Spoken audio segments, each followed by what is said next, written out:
take over. Sure. What we can do is we can introduce ourselves. I'll introduce RingMD. RingMD is a telehealth focused organization that has served both the federal government and various state governments in telehealth programs. We are already active in Alaska with where we've proudly served the Indian Health Services, the American Indian Alaska Native population in Alaska for 5 years now. And so this is our first implementation with the state of Alaska, the government from a state government's perspective, and we're really excited. I'm Varun Arora, the Chief Operating Officer of RingMD, and I'm really passionate about what's happening in the state and how we're looking to support on this pilot program. Joining me is Director of Program Operations for Government, is Amanda. I'll let her do her introduction, and then after that, we can also introduce Crystal, who's also our clinical lead in Alaska. So go ahead, Amanda, and share a little bit about yourself. Thanks, Varun. Hi, everyone. My name is Amanda Schweizer. Like Varun said, I'm the Director of Program Operations. I just recently joined RingMD with a 7 years background in program operations in biopharma and digital health. So I'm very excited to be joining the RingMD team. Very excited to be joining you guys to help with IDD in Alaska. And I'm really excited to share the information today. But first, we'll let Crystal introduce herself, and then I'll pull up the presentation.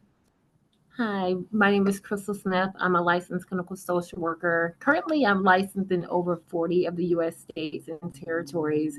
I bring over 20 years of experience in leading behavioral health initiatives and managing complex clinical programs across the government and private sector. I serve as the program manager with RingMD, and here I oversee the implementation and oversight of the telebehavioral health initiatives across many of the diverse and populations and rules such as those that you have in Alaska. Throughout my career, I've had the privilege of working extensively with the IDD population, not only in clinical practice, but also developing person-centered care systems and building the multidisciplinary teams and ensuring that the quality and compliance remain the forefront in service delivery. I'm honored to collaborate with the state of Alaska, and I look forward to learning and working alongside with you all. All right. Thank you, Crystal. All right. Let me pull up my screen. Okay. Can you see a presentation? Perfect. Yes. You can still see it, correct? Yes. Okay, Looks cool. great. Awesome. Thank you. So thanks again, everyone, for joining us. I'm really, really excited to share our plan with you all. First, I think it's important to remember while we're all here and the purpose of RingMD partnering with the state of Alaska. So you are all familiar that Alaska faces unique challenges when it comes to care, whether that's geographic isolation, a limited number of providers, or a higher reliance on emergency services. It all makes it especially difficult for individuals with IDD to get the support that they need. So that's why what we're doing here is very important. Our purpose is to expand access to care and build a sustainable telehealth model, one that reaches people where they are, reduces unnecessary emergency use, and provides consistent specialized support. So some of the goals of the project that we'll cover today are very clear and focused on impact. So first, we want to ensure 24/7 access to telehealth specialists for individuals with IDD, no matter where they live. Second, we aim to reduce unnecessary use of emergency services by providing immediate intervention and timely follow-up care. Third, we're focused on improving long-term health outcomes through consistent behavioral health support. And finally, we're committed to strengthening coordination with hospital clinics and EMS so care is seamless across providers. So really, our objectives are about breaking down barriers, improving the outcomes, and making sure individuals with IDD receive the right care at the right time. Okay, moving on. So our work today is built on 4 key pillars. First, establishing partnerships. So we're working hand in hand with the Alaska Department of Health and local providers to align resources and improve coordination. Second, implementing technology. So we're deploying a secure HIPAA-compliant telehealth platform that's easy to access on phones, tablets, and computers. Third, we're expanding access. This means breaking down rural barriers, supporting group homes, and ensuring language and accessibility features are built in. And finally, we have ongoing support. So we're committed to providing staff training, crisis tools, follow-up care, and satisfaction tracking to ensure quality over time.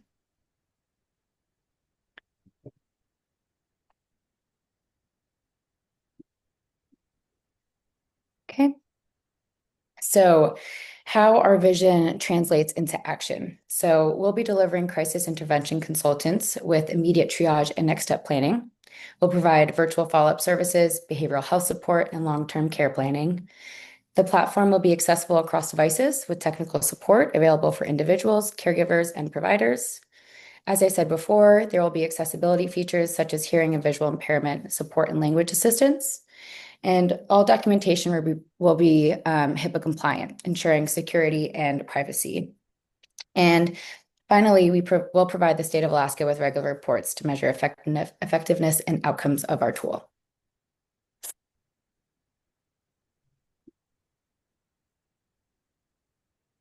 So I know this is pretty brief, but our vision is very clear, and we're building a statewide telehealth program that makes sure that we're expanding access, reducing reliance on emergency services, and improving health outcomes for individuals with IDD. This work depends on collaboration. So you will be playing a vital role in ensuring this program meets the state standards and works seamlessly to help accomplish all of our goals to help those with IDD. And at the heart of it, this is not just about technology. It's about ensuring every individual with IDD in Alaska has timely, appropriate, and compassionate care, no matter where they live. So I want to open the floor for any questions, and I hope that I gave you some good information for today. This is Kara. There is a question, Okay. actually two of them. One Oh, yay. says, why is this limited to IDD? That's a very good question. Great question. I can just jump in on that one if you'd Sure. like. Yeah, so the currently that's I believe that's what the grant is for, and I think that's we've just been told that the program that we're here to support. I think that's a question that we can understand better as we work with the Department of Health, that if this can be expanded to other populations as well. But we've just been given the mandate to support the IDD population at this time, individuals that have the waiver for the IDD. And Kara, this is Heather Cord, IDD Unit Manager. And the best answer I could give at this moment is that the funding for this project is part of the ARPA funds that the state had. And I think it was specifically allocated towards certain priorities. And one of the priorities that was allocated towards were individuals who experience dual diagnoses and have complex care. Thank you, Heather. That's a better answer than I provided. Few of us want to know if the PowerPoint will be available after the session. I would be happy to send it out. Yep, absolutely. Next question, what is the referral process for services?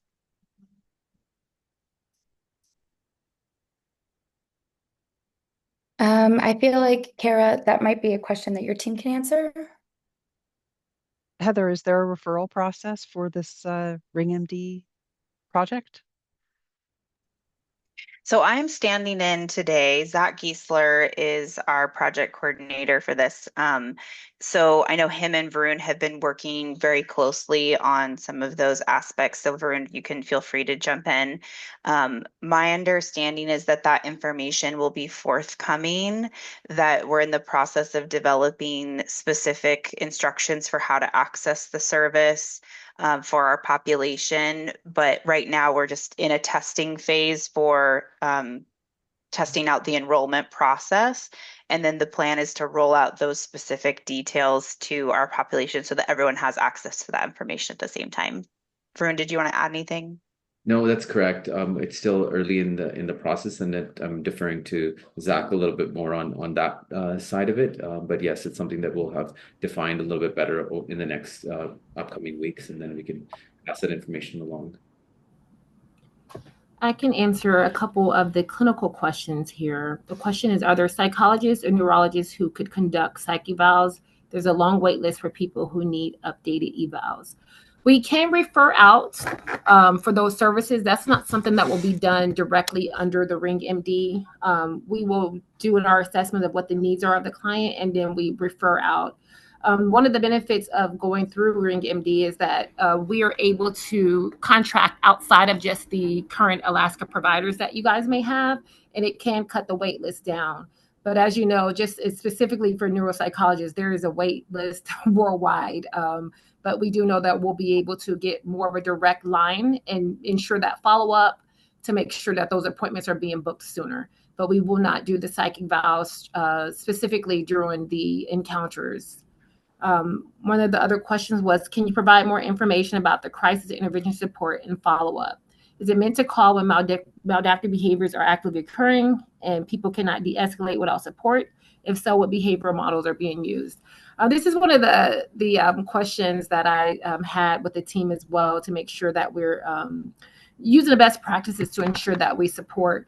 So the purpose of the program was essentially to decrease those unnecessary crisis calls or hospitalizations. And we all know, in order to do that, we want to make sure that we are utilizing interventions prior to it gets to the point where now we have to call 911 or it has to be a crisis. So our goal is to interact and decrease those symptoms before they escalate. In the case that there is a crisis, we also do have services in place to assist the individual that's needing care at the time. But the priority of the goal will be able to have those interventions put in place beforehand. One of the processes that I would like to put in place, now that we all have you on the call, if there is some particular persons that you know that may benefit ahead of time, or repeat users of the program or the crisis line that you have in place now, then we can already reach out to them and begin to establish a relationship that will help decrease those symptoms in the future.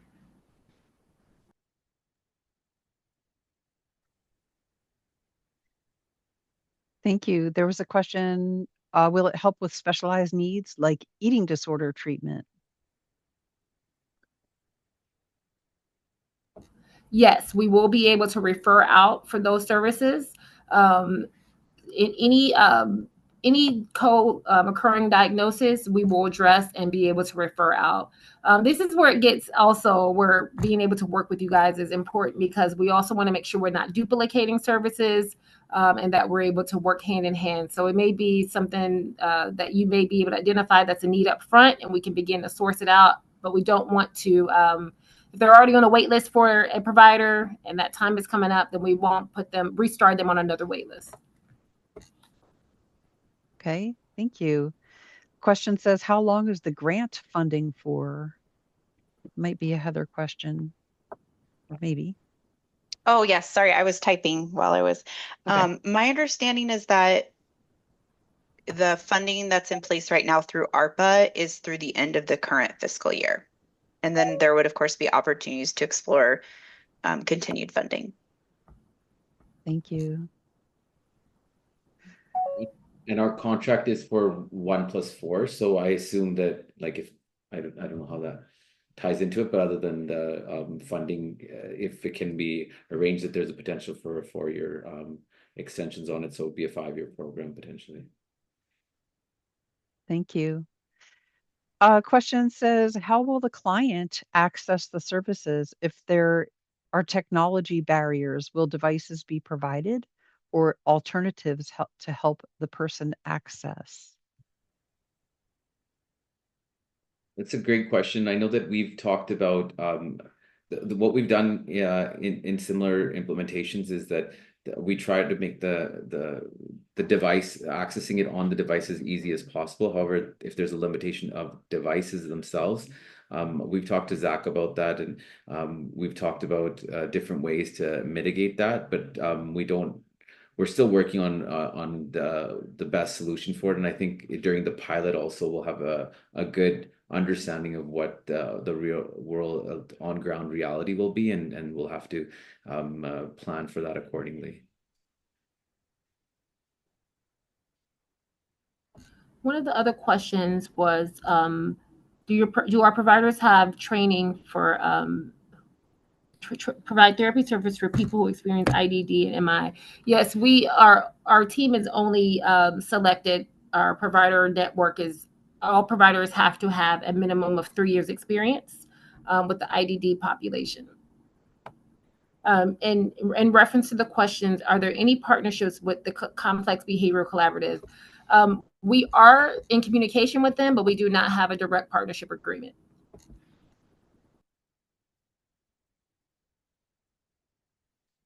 Can I just add to that, Crystal?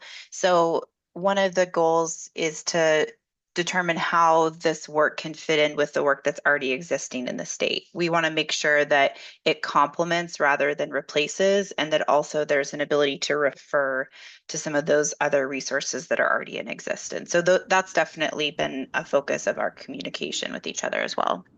Yeah, that's awesome. We are, just at the start of the program, we're building that network. So if there are any referral sources that you guys think that we should make sure that we reach out to, or that we may not have already combined in our network, then please, it's great to share. We want to be able to let all the providers know of the sort resources that we have available here as well.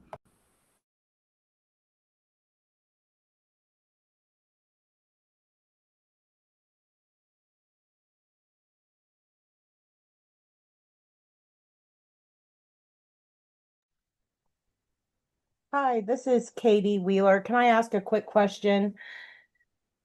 Is the collaboration and the partnership such that like your providers would have access to people's person-centered support plans, interaction guidelines, current behavioral support plans that they're using, kind of immediately? And are participants being targeted that are already high users of emergency services as a first group?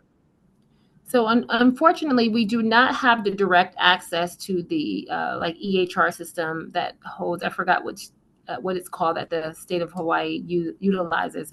We would have to do the traditional way where we get consent from the client, and then we can get those information sent over to us then. But unfortunately, have not been granted access to have that immediate access. I did ask, of course, that would be great. But we would have to do it the traditional way where we have them consent to have those records sent over.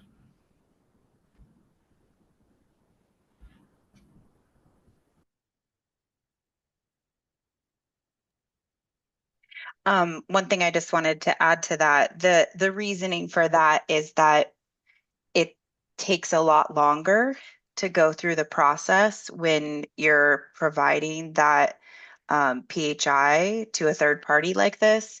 So in the interest of utilizing the ARPA funds while we have them available to us, that wasn't something that we explored with this part of the project.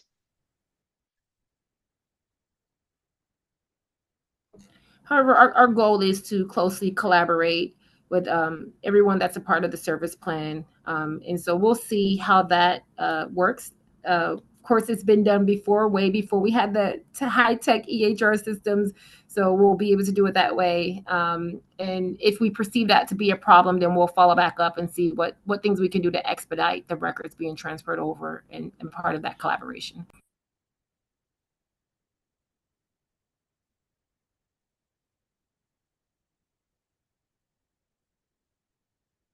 New question. Can you provide an example of a scenario of what RingMD would be useful for? I think I can start with maybe the second part of that question I didn't answer. So you noted some people who are high utilizers, or you may have some people on your care log, or that are that would benefit for the program. Our goal is to reach out to those persons and have them utilize those services. One thing is, from my understanding, there can be a wait list even to get in to see their dedicated provider. So if they're having a crisis this week, or you notice that it's building up probably from patterns, and then they can't get in with their therapist or provider until next week or next month or 3 months, we're able to provide that immediate care. So they will be connected with a provider right away. In most cases, if it's urgent, we can have instant access to a provider. If there's also something where they can want to schedule a week out, they have more accessibility to have more immediate care, despite having the traditional wait list that they would have with their normal provider.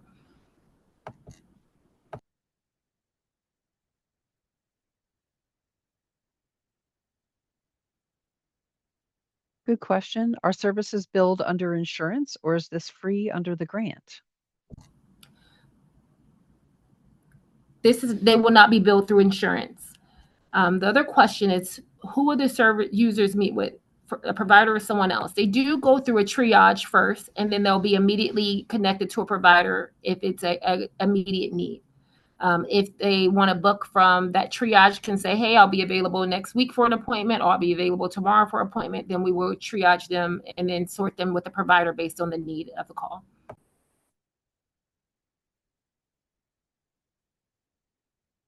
Okay, thank you. Another question, how does RingMD work differently than already existing telehealth services the state of Alaska is using?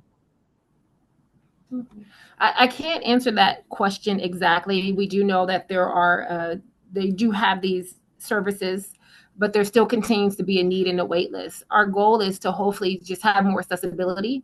The current telehealth services are being ran well by other providers. But there still seems to be a need and there seems to be a wait list on those calls. So what we want to do is provide more access, more accessibility to the existing services. Thank you. Here's a good comment. Many elders can't travel or are frequent to the ER, frequent visitors to the ER. There are very few physicians who can come to them. This really would be great for the ALI population too, and that means our adults with disabilities and elders with physical disabilities and elders. Crystal, and maybe you did already touch on this a little bit, but it might be helpful to just speak a little bit about the unique training that the individuals who might be on the other side of that phone would have specific to people who have dual diagnoses. Well, one thing, we have a bench of providers, and it's eclectic. So every provider has to have experience with IDD and MI. They do go through a rigorous training process to make sure they're following the best practices standards. We follow the Joint Commission rules for behavioral health. But each provider will come with their own specialty, and we can match. And if the client is not feeling a connection with that provider, they can also ask to be switched to another one.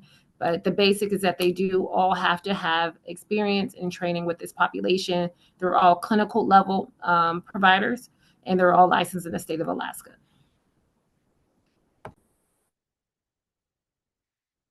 Thank you. Here's a real short kind of case study example. I had a client last week with a sore throat, cough, and congestion. He chose to go to the ER. Would this be an appropriate RingMD client? He would be unlikely to wait for an appointment. In fact, that is why he went to the ER.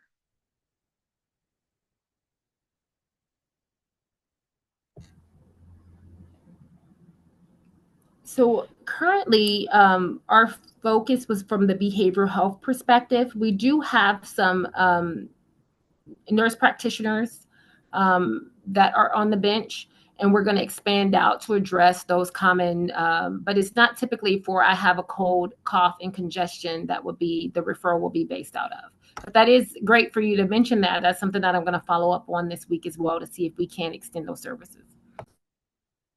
And this participant also wrote, I've had several clients want talk therapy, but providers did not feel comfortable providing this service to the IDD population. That's an I observation. come across that a lot, but I don't feel that that's the case for every scenario. And this is why we only choose providers who have a specialty and experience with this population or this group. But there will be some that will screen and say, based off the symptoms or your diagnosis, that you probably won't be the best fit for this. And then we refer them out to the best in-person care that's possible. But for the most part, we're not excluding the IDD population in total. It will be a case by case scenario.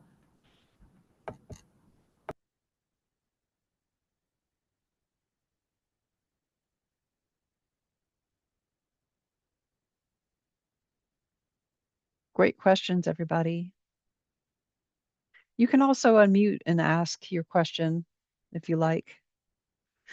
Question texted in. Under the grant contract, will Ring MD be able to make prescriptions? The contract doesn't have any allowance for making prescriptions.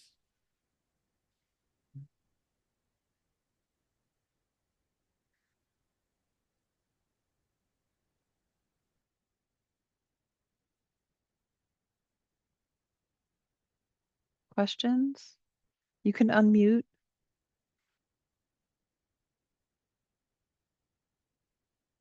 Great questions so far, by the way.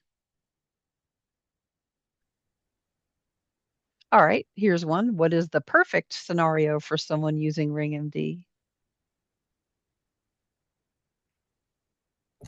I don't know that there's an exact perfect scenario. Again, with this population, there's so many different options or scenarios where this service will be beneficial. One, specifically for someone who wants to utilize talk therapy.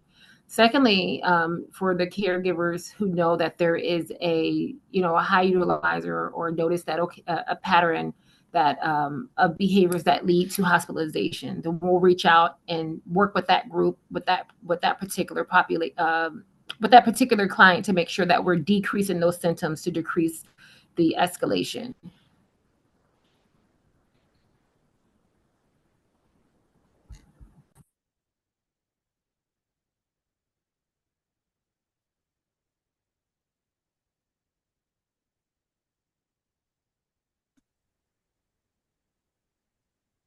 More questions? Unmute, raise your hand, whatever you like. Text. I think everyone's really All thinking all about it. services are telehealth.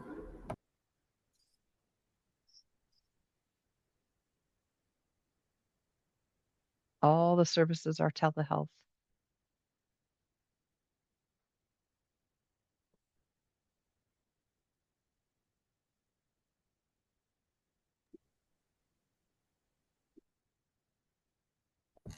We have staff. We have staff that speak other languages, and we also have translator services. Thank you. Okay, some other questions. Those were about, do we have staff who speak other languages? His question says, I missed some of this, but are there age requirements?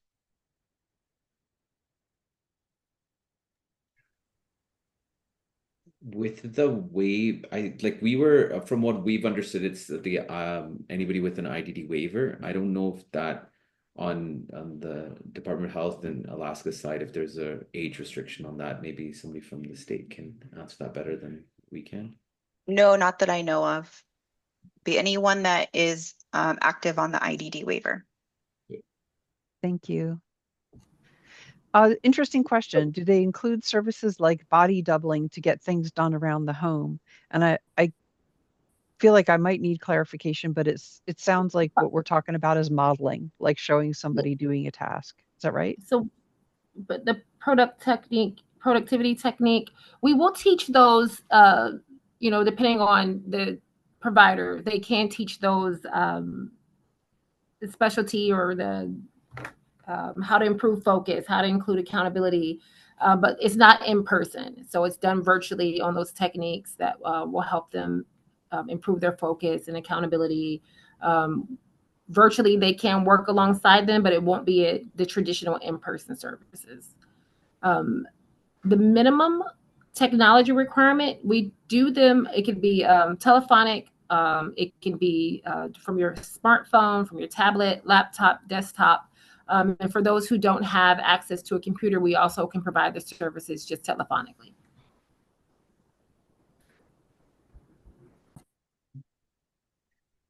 Will there be a telehealth visual option for people who use ASL or in general? Yes. Varun, you can follow up on that question. I want to make sure this capability is. Yeah, there are for the visually impaired features that are compliant with for accessibility.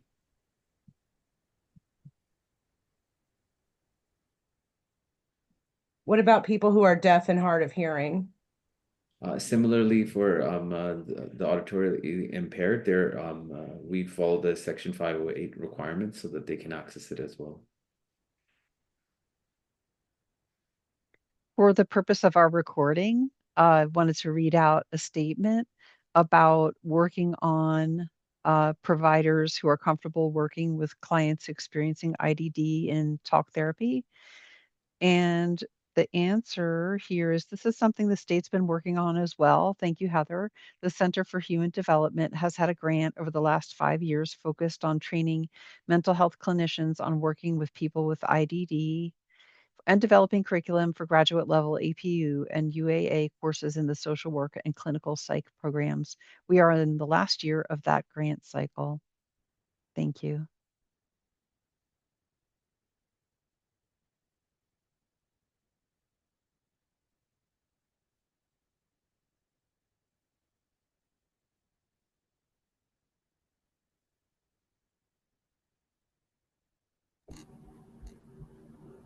More questions? Thoughts?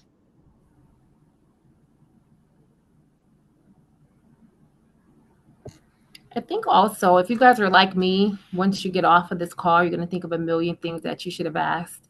I don't know if Cara, if you can provide it, if someone can reach out to you with the questions that they may have that they can forward back to us, and then we can respond back then as well. Yeah, of course. If you have questions for this, for these presenters after the session, of course, at any time, you can email sdstraining@alaska.gov your question, and we'd be happy to forward it. No problem. Comment says, I would love the names of providers on the Kenai Peninsula who accept Medicaid with that training, meaning therapy for people experiencing IDD. Can I get that through Center for Human Development? Yeah, I had asked for that at one point too, because I would love to have that, but I think at that time they didn't have a running list of the people who had taken that training. And the goal really of embedding it in the curriculum is that anyone who is coming through a master's or PhD program would have been exposed to that curriculum, right? So the hope is, of course, over time that we see less and less providers who say that they feel uncomfortable or they don't have the knowledge base to serve people who have dual diagnoses. But I could reach out to the person who oversees that project and see if they've given any more thought to having like a running list, or maybe there's people who are involved in OBHA. I'm not sure how many people are familiar with them, but who would be willing to, sort of provide that information. So I'll follow up on that and share it back with Kara. Thank you. And And then, great question. Go ahead. sorry, I was going to just read Abby's question. When will this Yeah. begin? Do it. So Yeah. we planned an e-alert to come out in very shortly here, and that'll give more specific dates. But we're anticipating the next few weeks here that this should be beginning imminently. So it should be here in the next few weeks.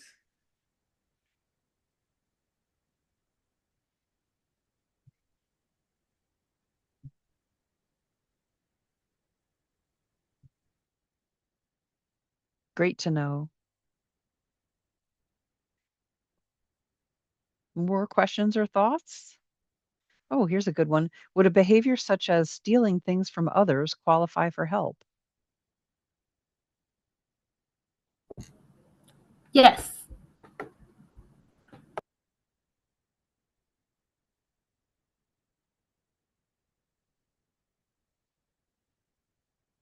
Okay. And a little comment about the list. I asked for the list. I was told they don't want to give it out. They want all providers to be trained and they want us to tell providers to inquire about it. Okay.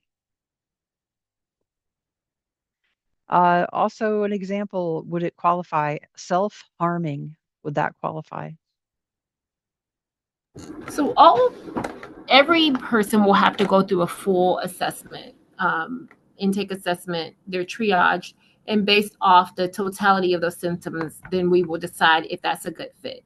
It depends if this person is high risk and have an urgent, immediate harm to self or others, then they would not be the best fit for just virtual counseling. So depending on the level of SI or self-harming, then then yes. So I don't want to just say blanket across the board. They do go through a clinical evaluation, and then we make the determination if doing a virtual session is best. And if not, then we refer them out to the next in-person best level of care. Thank you. Question says, how long The, does the assessment take before they can begin receiving services? the assessment is done on the first call, and then they can be transferred based off the need to a provider right away, or based off the need, it could be in the next week, or based off availability. So the assessment, the intake assessment is not a lengthy, you have to wait a month program.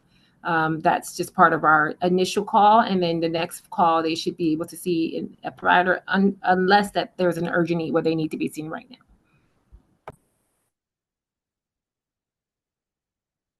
Okay, for the purpose of our recording, there was an example. What about a 16-year-old person who experiences autism and has been banging his head against the wall, requiring frequent ER visits for stitches? And the answer is, I would say yes.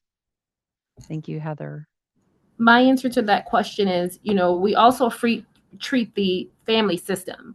So even if that person may not be high functioning enough to have the direct telehealth sessions, we will be able to work with the family and parents of the needs of the child and how to manage those symptoms at home as well.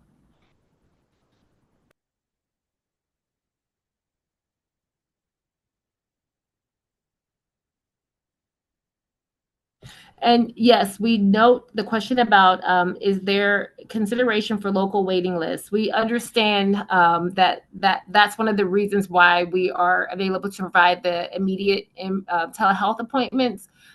In the case that there's someone that needs to have that in person, there are some few exceptions where we have providers in other states that can treat, but for the most part, will we be reliant on the local resources available despite that wait list?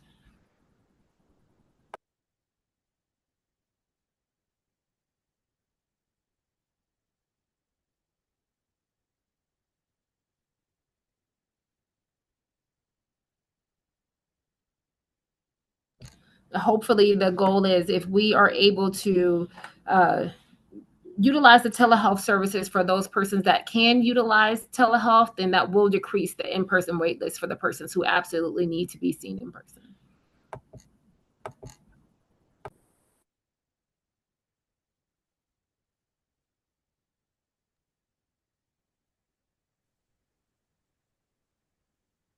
All right, any more questions?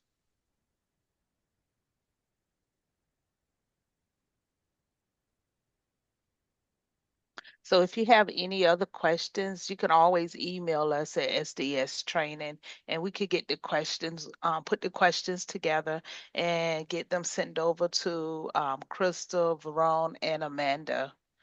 And and Heather, if you would like the questions as well, we could get them sent to you as well. Thanks, Cassandra. Very helpful. There is a question, how are group homes notified of this?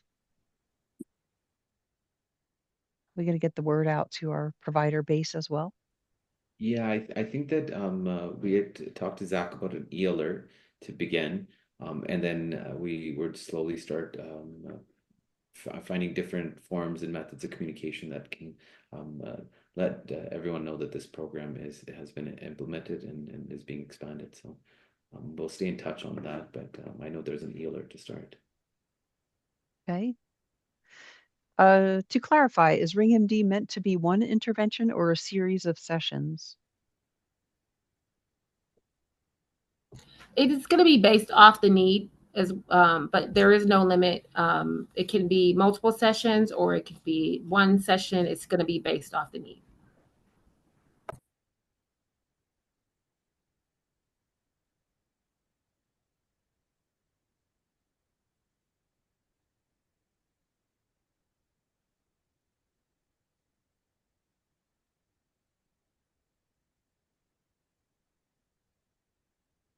All right, couple comments. Hopefully, our wonderful care coordinators can also share the resource with providers they work with as well. And a question, is there a brochure that we could share? If a brochure is helpful, I can create that on top of the e-alert. It can be an attached resource. So if that's something that is used as a method of communication, we can definitely have that created.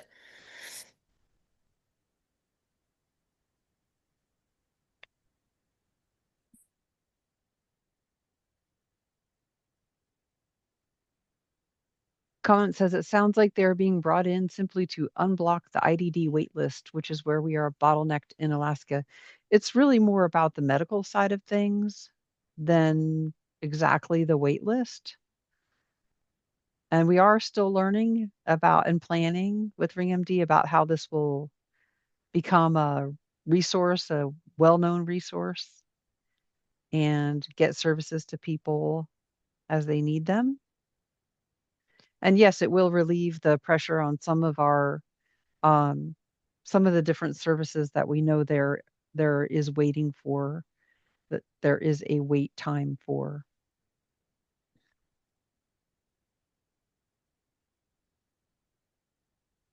Be helpful to have a list of services and scenarios, which this would be ideal for. Hmm.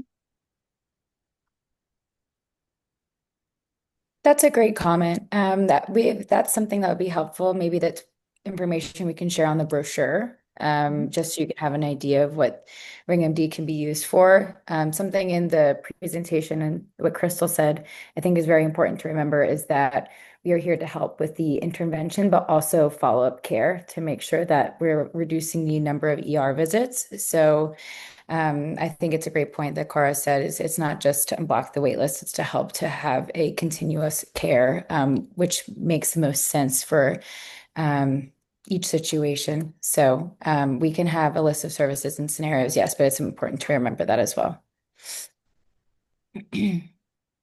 And the question says, would this be helpful for family habilitation homes? I think it would be helpful for everybody. I mean, family habilitation is where a person lives with a family, a person with IDD lives with a family in a family setting. Um, I think we're more just sort of broad talking about it broadly here. It's potential for all people experiencing IDD.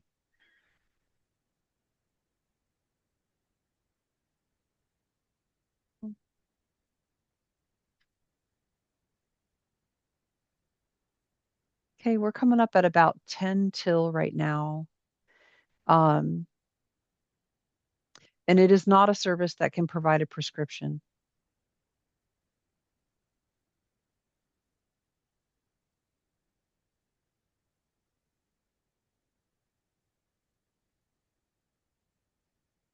Our questions are sort of slowing down.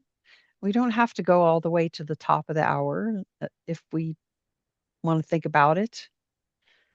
All right, here's some more questions. Do individuals need to be on a waiver, or is being on DD eligibility list enough?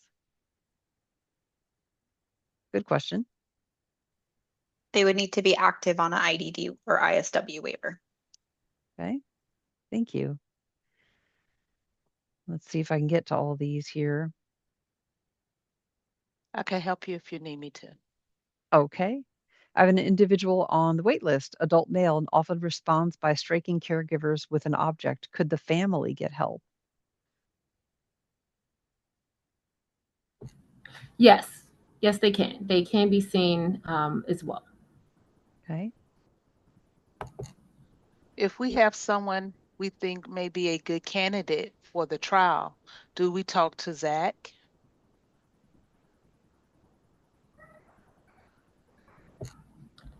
I am not sure, Cara, who would be the point of contact, but Zach would be a good start at it Hmm. from my thoughts.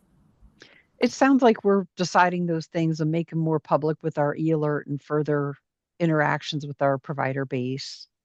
We're kind of in the planning stage right now, which is great for us to be able to give you questions too, because this is our thought process around it. Okay. Um, the comment about the IDD wait list, one of the department, here's another support to that. One of the department's arcs of effort is strengthening the behavioral health system. The state is looking for gaps, looking to fill gaps in the crisis services continuum. Question, would we add this service to a support plan via amendment? No, there's no need to add it to the support plan. Is it okay? Is it good for APDD waiver as well? No, just people on the IDD or ISW.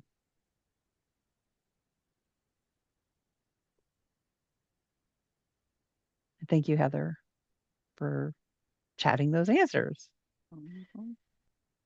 Information will be forthcoming via an e-alert on how to access, who it is for, and related topics.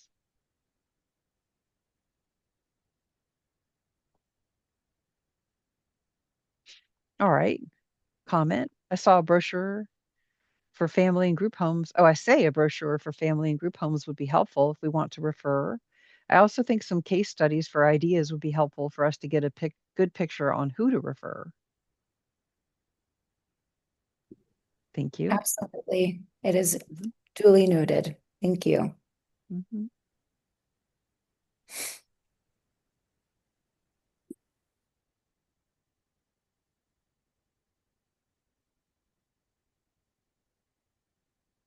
Heather.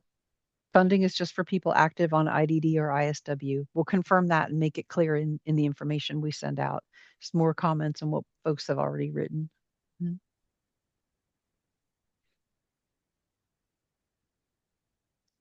Question says, can you go back? Is Ring MD already doing these services for Alaska Native populations? What is Ring MD already doing in Alaska, I think?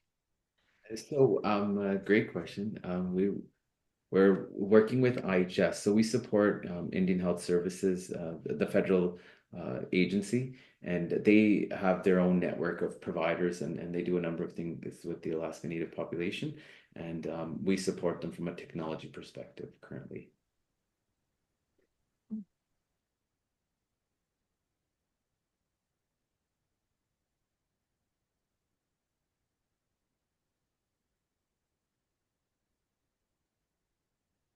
Can I ask a question, Karen? Yeah, sure. So basically, what Varone, what you're saying is, through the native population, through IHS, is that y'all are providing the technology, and they have their own physicians that are doing the telehealth work. Correct. So they have their own providers, and they're doing a number of different interventions beyond just behavioral health and serving just the IDD population. They're serving the general Alaska Native population currently there, and have been for the last 5 years. Interesting.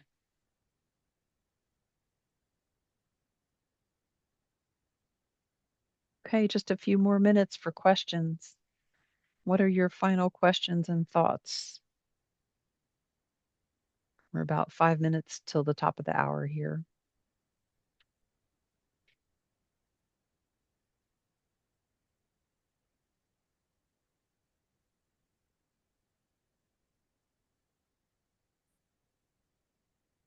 You can raise your hand or you can just come off mute and state your question if you want. Or we could give you 5 minutes of your day back.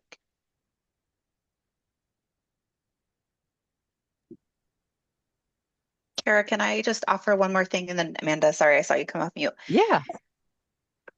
Where, I'm hearing a sort of ask for real world examples. And I think when we were thinking through this project, one of the things we thought of is a provider who may be specifically challenged to serve an individual because they have very complex needs, and maybe they are already looped in with the complex behavior collaborative, and that's wonderful. It's a wonderful resource, and maybe they have a great provider.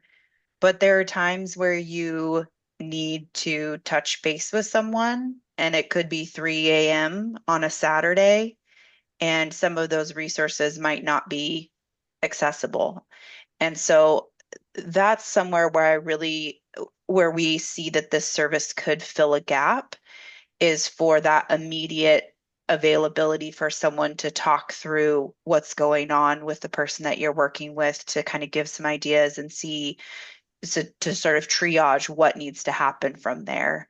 So I just wanted to offer that to sometimes it helps to have sort of an idea of what that might look like or, to think through what are the areas that might be challenging right now for the people that you're working with on your caseload. Thank you, Heather. Good clarification. Thank you. I also just want to reiterate this is a pilot program. So, what we're going to be rolling out in the next few weeks is really just meant to give us a foundation.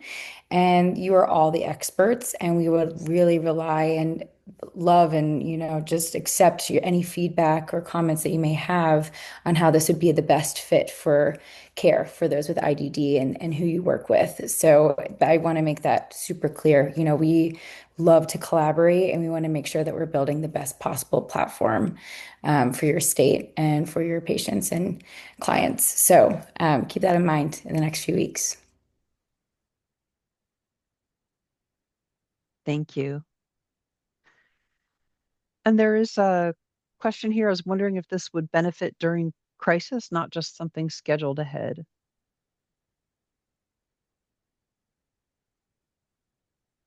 Yes, the services are available during crisis.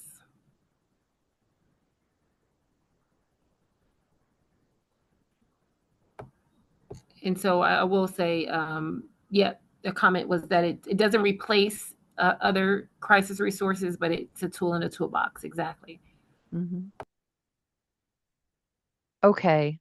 Well, comment says, I appreciate the heads up that this is coming will be an option for the people and families we serve. I look forward to hearing more as things get worked out. Thank you, everyone.